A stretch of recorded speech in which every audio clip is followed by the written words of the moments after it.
सुकमा से आ रही, जहां पे नक्सलियों ने सुरक्षा बल के कैंप पर हमला किया है। नक्सलियों ने देर रात 15 से 20 राउंड फायरिंग की है। जवाबी कार्रवाई में सुरक्षा बलों ने भी फायरिंग की है। अंधेरे का फायदा उठाकर नक्सली फरार हुए हैं। नक्सलियों की फायरिंग में सुरक्षा बलों को कोई नुकसान नहीं हुआ है।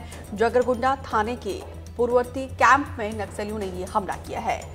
तो देखिए, कहीं ना कहीं नक्सलियों की बौखलाहट है। एक के बाद एक हम देख रहे हैं नक्सली जो है वो सरेंडर कर रहे हैं और सुरक्षा बलों की तरफ से तमाम कोशिशें की जा रही है लाल आतंक के खात्मे के लिए। और बीते दिन हमने देखा था कि देश के गृह मंत्री अमित शाह बाकायदा वो छत्तीसगढ़ आए थे और तमाम उन राज्यों पे जहां पे नक्सल प्रभावित राज्य है वहां पे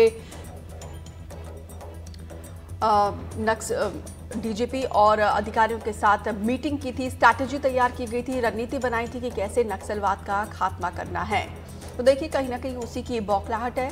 नक्सली जो है एक बार फिर से ये हरकत करके कायराना करतूत को अंजाम देने की कोशिश कर रहे हैं। सलीम शेख ज्यादा जानकारी के साथ जुड़े हैं। सलीम, क्या जानकारी इस पूरे मामले में दे रहे हैं आप? कब ये नाकाम कोशिश नक्सलियों के द्वारा की गई है?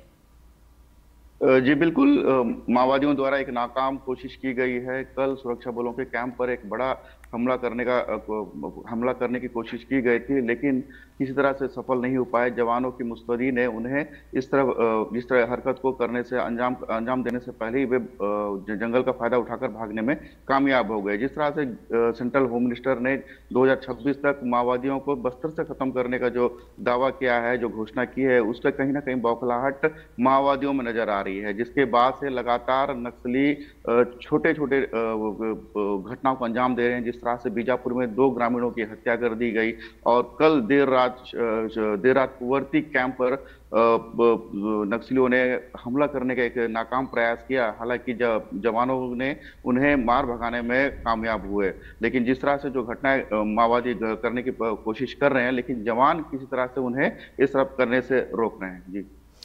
जी, अभी मौजूदा स्थिति क्या है? क्या उन इलाकों में, ये इलाका कितनी दूरी पर है रिहायशी इलाके से, और अभी सुरक्षा बलों की तरफ से किस तरीके से ये एनकाउंटर को आगे बढ़ाया जा रहा है?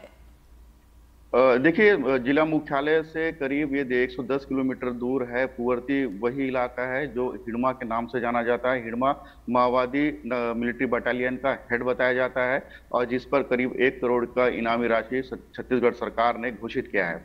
कुंवरती कैंप स्थापित करने के बाद से नक्सलियों में एक बौखलाहट और नक्सली का जो दायरा है वो घटा है और कुंवरती से ही माओवादी लगातार सुरक्षा बलों के खिलाफ रणनीति बनाया करते थे। और जब से पुलिस कैंप वहां खोला गया है तो माओवादियों की गतिविधियों में भी कमी आई है और माओवादी अपने आप को बचाने में दूसरे राज्यों का सहारा ले रहे हैं। जिस तरह से बीजापुर और सुकमा का जो सरहदी इलाका है, ये बेहद महफूज इलाका माओवादियों के लिए माना जाता था, लेकिन बीते एक आध साल के बाद से यह इलाका अब सुरक्षा बलों के कब्जे में है। वहां विकास के काम किए जा रहे हैं। यही एक कारण है जिसकी वजह से नक्सली किसी बड़ी घटना को अंजाम देना चाहते थे। बीती रात भी माओवादी कुंवरती कैंप पर हमला देकर अपनी उपस्थिति दर्ज कराना चाहते थे, लेकिन जवानों ने सतर्कता पूर्वक उनका जवाबी कार्रवाई की और जिसके बाद नक्सली मौके पर भागने से कामयाब हो गए। हालांकि अभी फिलहाल पूरे इलाके की सर्चिंग की जा रही है। जवान इलाके में सर्चिंग पर निकल गए हैं। कुंवरती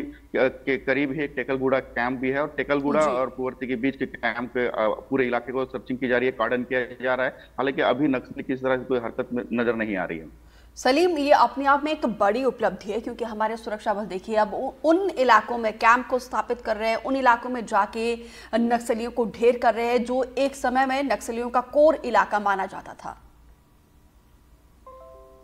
जी बिल्कुल, माओवादियों का बहुत कोर इलाका है बीजापुर सुकमा का जो सरहदी इलाका, ये महफूज इलाका हुआ करता था। उनकी शरण स्थली बताई जाती है जहां से ये बड़े बड़े ऑपरेशन को ऑपरेट करते थे। और इसी के बाद ही पुलिस को हालांकि कई सालों के संघर्ष के बाद उन इलाकों में पहुंचने में सफलता मिली है। टेकलगुड़ा, कुंवरती और जूनागुड़ा जो इलाके हैं माओवादियों के सबसे महफूज इलाके थे और अब ये वो इलाके हैं जहां माओवादियों के सबसे बड़े नेता हिड़मा, पापाराव और कई तरह के जो बड़े नेता हैं वहां रहकर सुरक्षा बलों पर हमले किया करते थे। इन इलाकों पर जवानों के पहुंचने के बाद अब कहीं माओवादियों को पीछे ढकेल दिया गया है। माओवादी अपने जो दायरा है उसको घटता हुआ देख रहे हैं। इन्हीं कारणों से माओवादी किसी बड़ी घटना को अंजाम देना चाहते हैं। छोटी छोटी जो ग्रामीण हैं उन्हें मुखबिरी के आरोप पर हत्याएं कर रहे हैं। ये कहीं ना कहीं माओवादियों की बौखलाहट को दर्शाता है। लेकिन जवान मुस्तैद हैं, लगातार जिस तरह से तो बिल्कुल हमारे जवान मुस्तैद है 24/7, वो अपनी मुस्तैदी दिखा रहे हैं। इसी का ही फायदा है कि अब अगर नक्सली हमला भी करते हैं तो हमारे जवानों को बहुत कम, ना के बराबर क्षति पहुंचती है। फिलहाल विस्तार से जानकारी देने के लिए आपका बहुत बहुत शुक्रिया।